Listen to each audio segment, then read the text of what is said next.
Hi, everyone. Welcome to the 60th episode of the Zicast. As always, I'm your host, Ryan Ziax, and today I'm joined by media studies student Shannan Harrison. Hi. Thank you for being here, and I'd like to shout out episode 31 guest Liam Chen for technical directing once again.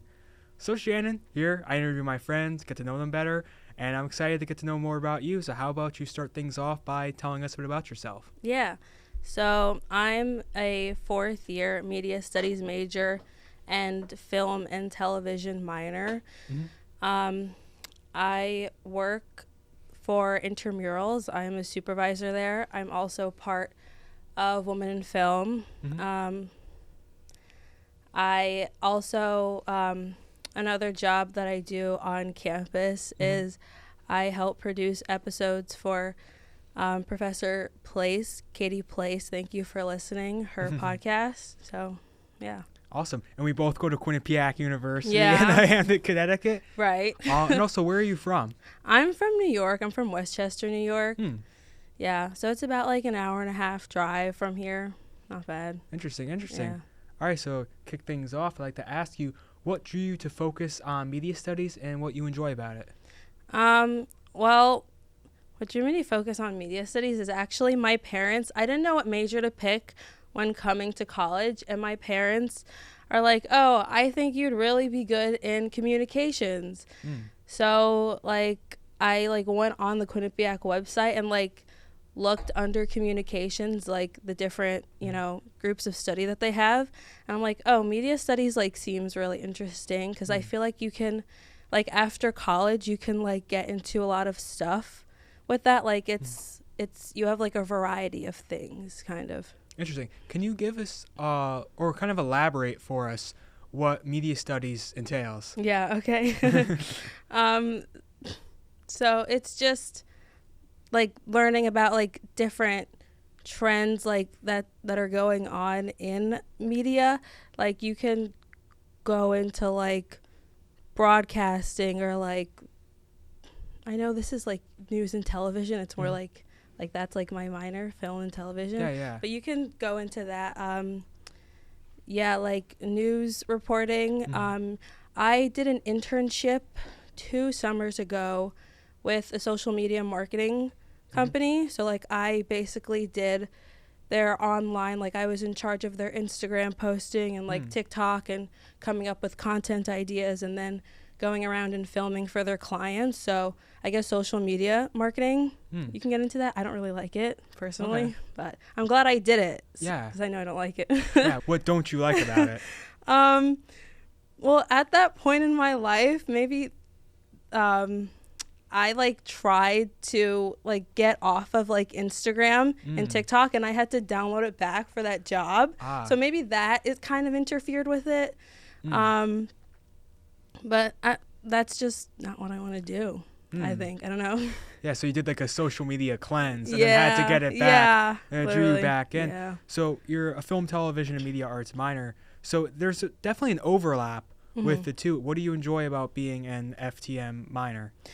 Well, I added it late in my like schooling years. I added it my junior year.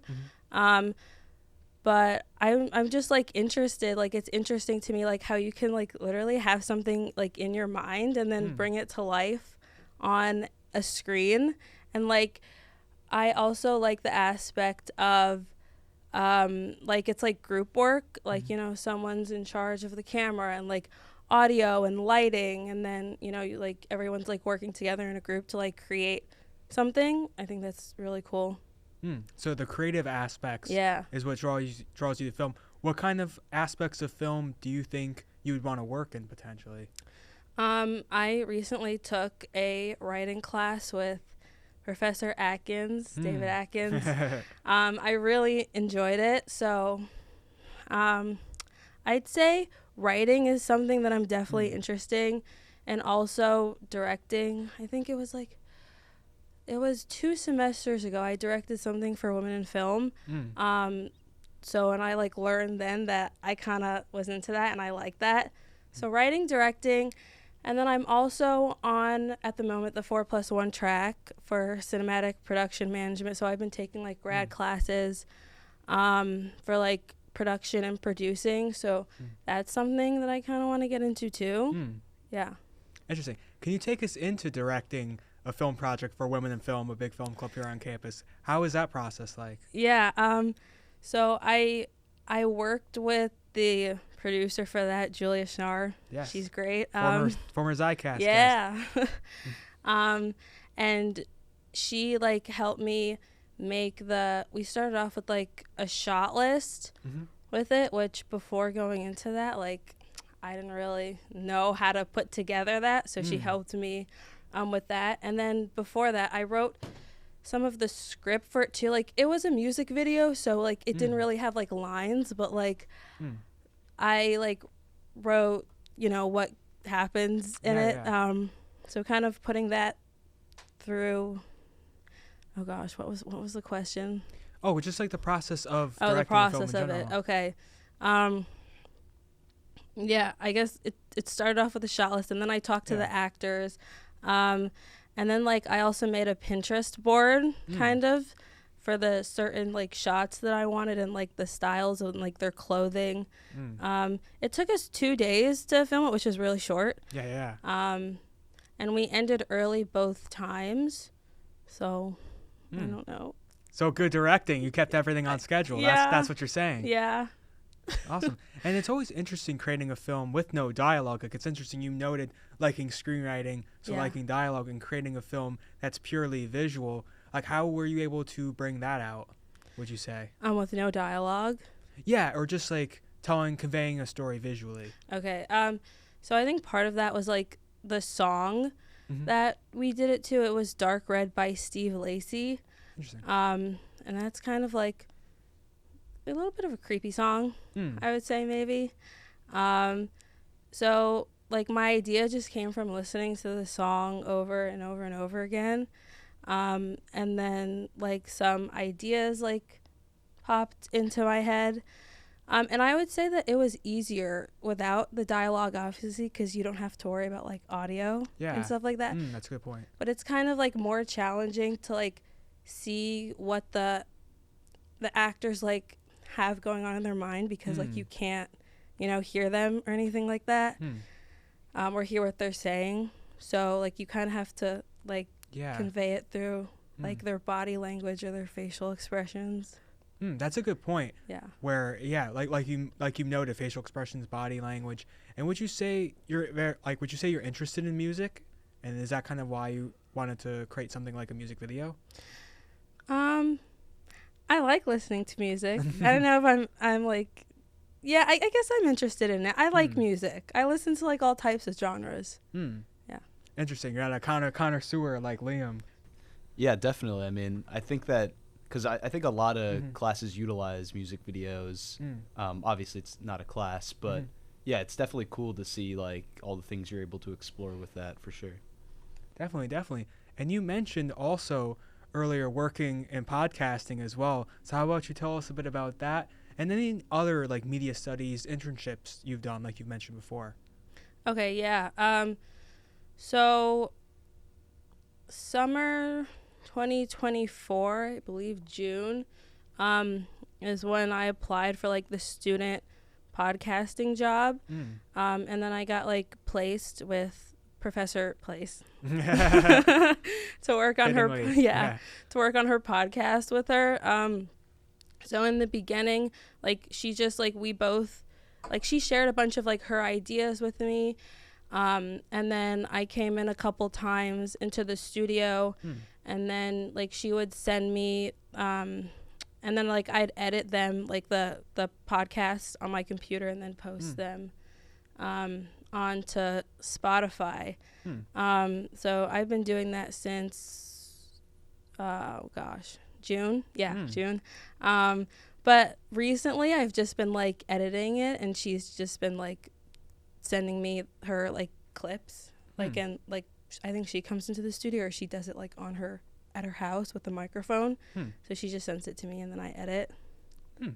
And what do you enjoy about that, especially in comparison to other things you've done? Because you've had a good variants of different like entertainment communications jobs. Yeah. So it was like interesting to me, I guess. Like I like listening to podcasts. So like, and then getting like the chance to work on something with her, that was really exciting for me. Yeah. Awesome. And to bring you into the second part of the question, do you have any other like cool internships or anything else you've done in the kind of media studies world? My only internship was the one as a social media, social media poster like that I had 2 years ago. It was with a company called Brandology. But that's the only internship for media studies that I've done. I have done a couple projects for a few of my classes. It was a sports media class where basically we had the option of writing an essay, doing like a magazine cover shoot, or making a podcast. So I like made a podcast for one of my classes. It was like, oh God, like a year and a half ago. It was like, it was quite a bit ago. But I did it on sports. So yeah. It always comes back to podcasting. Yeah. and to bring it back to something we did together, we both went to the Sundance Film Festival in Park City, Utah together. Yeah. So how about you just kind of tell us kind of your experience there and what that meant to you? Yeah. So getting to go on the trip was like something that was very special to me, especially since it's my senior year. And well, there was like a lot of people. There was like 24 of us in like the house. One big house. Yeah, the bungalow. The bungalow, yeah. But I mean, other than the like what I saw, which I'll talk about in a second, just like bonding like with my classmates, and like I was kind of new to that group because I didn't really know anyone before except for like you and MKF and maybe a couple others. But like I feel like being in the house together, like it kind of like I feel like I made new friends. Yeah. Kind of, yeah. And forgive me for not elaborating earlier. We joined the Quinnipiac Film Society as a big student trip to the Sundance Film Festival. For those who aren't aware, our previous guest, Nick Bonanno, was also there with us. So yeah, like take us into like your first experience being in Park City and what you enjoyed about just everything there, like the cool environment there and all the films. Yeah. So first, like the scenery was absolutely beautiful. Like I remember just driving there and then seeing the mountains. I'm like, whoa, like this is so cool. Like I'm getting to experience something that I've never seen before. And being in Park City and at the Sundance Film Festival, I got to see a couple of films. I saw Twinless. I saw Jeff Buckley. I saw Third Act. I saw Pink Cloths, and then a couple of short films. But one that really stuck with me was like It's Not Over, Jeff Buckley. Because going into it, I didn't know who he was or anything about his life. And then after like watching the film, it was like, I think the director did such a good job on it. She said that she's been working on it for like 10 years, I think. So that was just phenomenal. And like at the end, the audience, like the two people sitting next to me like were in tears. So it was very powerful. Yeah. Interesting. That's another thing at Sundance. You see these films that release that have decades plus potentially of work being put into it, and you noted that as your favorite. Any others you want to talk about, that films that you saw there? I saw Twinless, which I was a fan of. Were you able to see the premiere of it with Dylan O'Brien? No, I didn't get to the premiere. I saw the screening, which was like the day after the second one. Yeah, I didn't see the premiere. I wish I did because Dylan O'Brien was there and I really wanted to meet him. I saw that. I thought that was, again, one of my favorites. I thought it was really cool. The director, James Sweeney, since like he's so young, like the shots and the humor along with the drama in it, like, it was so unhinged. Like, you didn't know what was going to happen next. So I thought that was really cool. And I got to meet him not the same day, like a couple of days after. Like, I went to an Adobe workshop and I saw him there, and I got to see him, and I'm like, oh, like, your film was so cool. Yeah. And that's one of some of the really cool experiences you have. You could just randomly see some very notable people in the film industry. Did you come across any just notable people walking around the street? I saw Jesse Williams. I didn't say anything to him, but I saw him. And then I also saw a couple people from the cast of Cobra Kai. Yeah, Zola Maraduena. Yeah. Jacob Bertrand. Yeah. Peyton List as well? No, I didn't see her. Just those two. Yeah. Are you a fan of the show? Yeah. I've seen all the seasons so far. Yeah. So it must have been pretty surreal meeting them. Yeah. I thought it was going to be a lot more nervous, but surprisingly I wasn't. Like, I don't know why. Like, they're just people.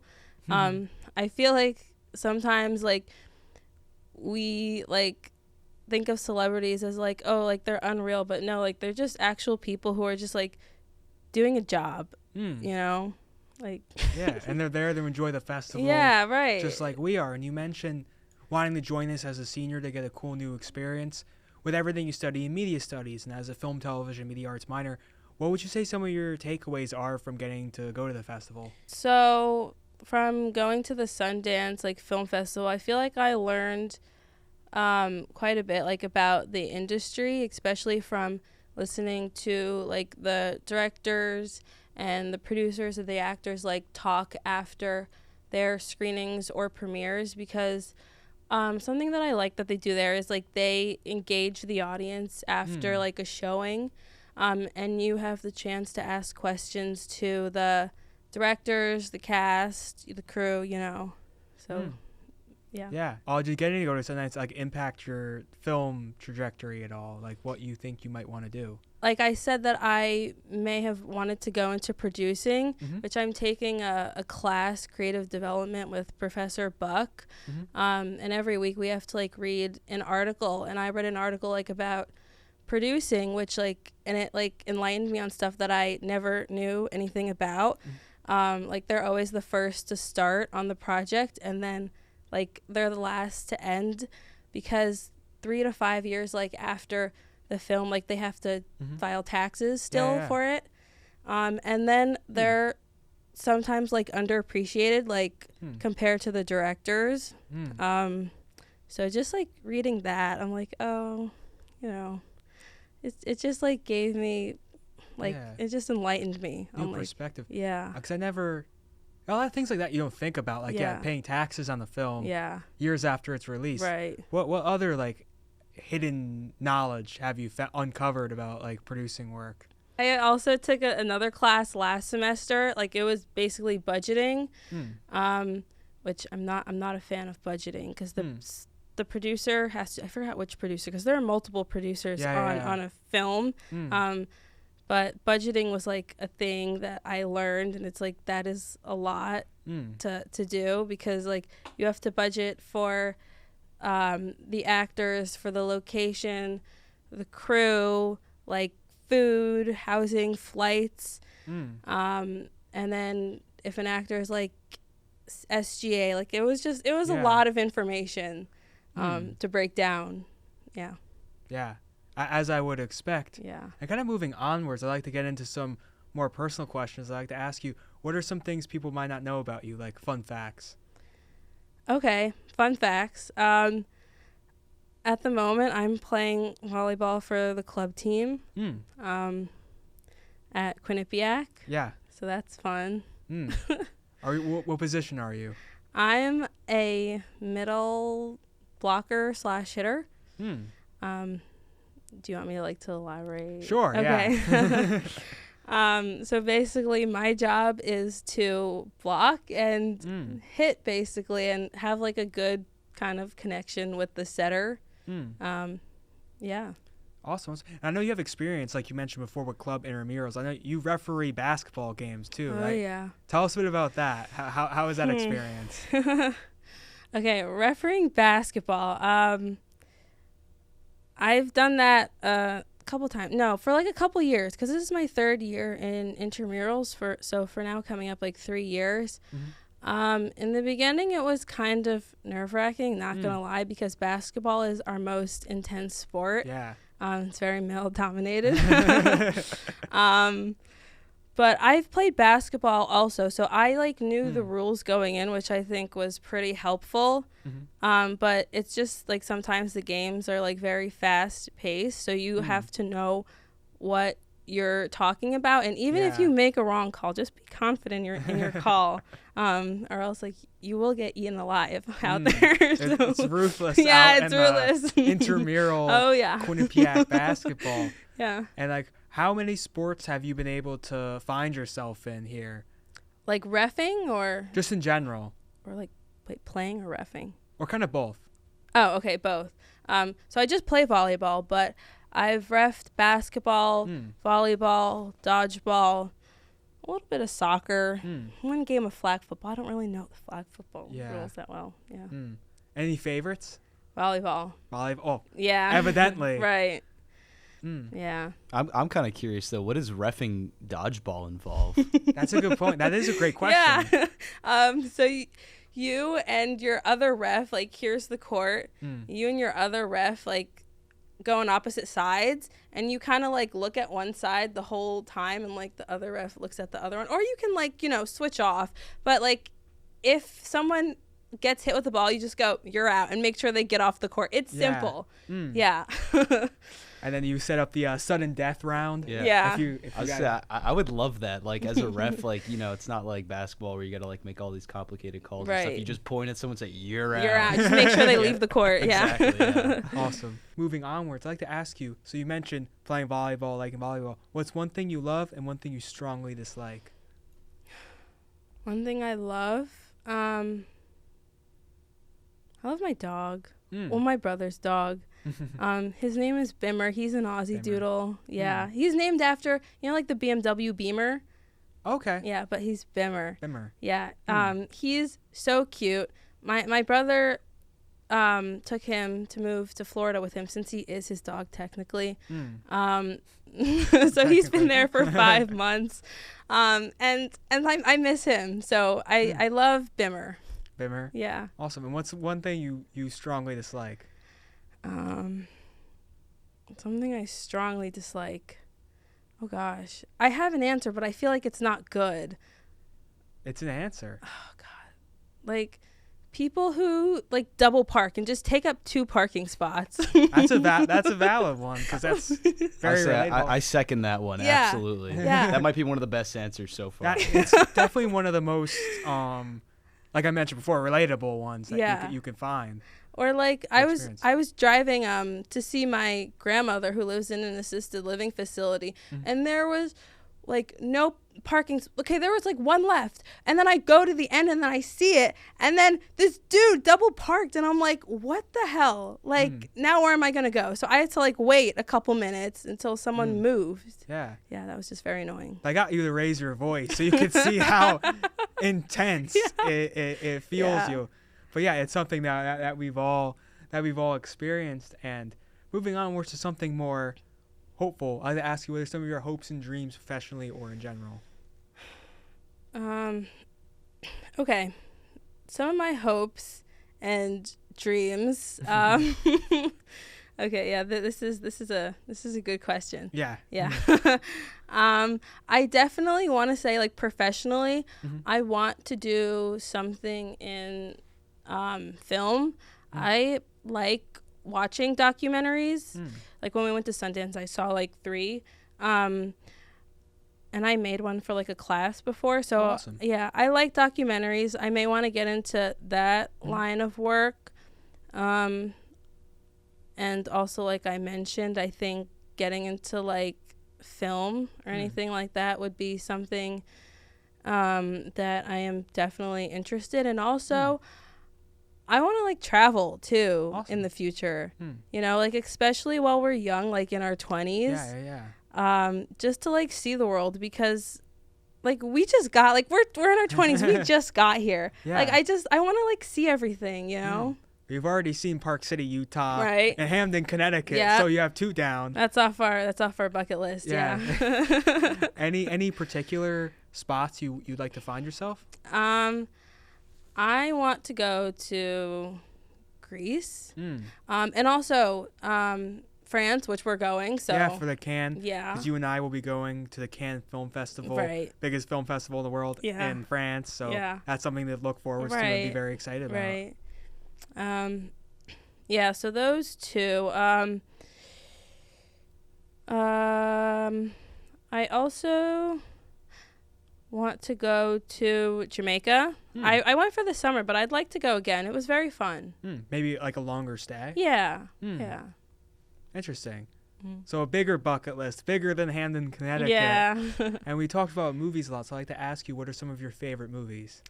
Okay. Some of my favorite movies. I was asked this question at Sundance, but I forgot who asked me. But then I had to like pull out my phone because like I have it written down in my notes, but I'm gonna go like off the top of my head. Okay. Okay. Okay. So we have. It's not in any order. Okay. The Judge. Oh. Yeah. Gifted. Avatar: Way of Water. American Hustle. On the Basis of Sex. I'm definitely. Oh, okay. So this is comedy. Due Date. I just recently watched that. Okay, I think I know. What Yeah, you're talking with about. Robert Downey Jr. and I forgot. Yeah. That was pretty funny. I have more, but like I can't remember off the top of my head. But those are some. Oh, okay. Knives Out. Yeah. That's a good one to end on. Yeah. And overall, Shannon, I'd like to thank you so much for being here. Yeah. I always appreciate getting to hang out with you. Very down to earth, very sweet. It's fun to getting to join you at Sundance.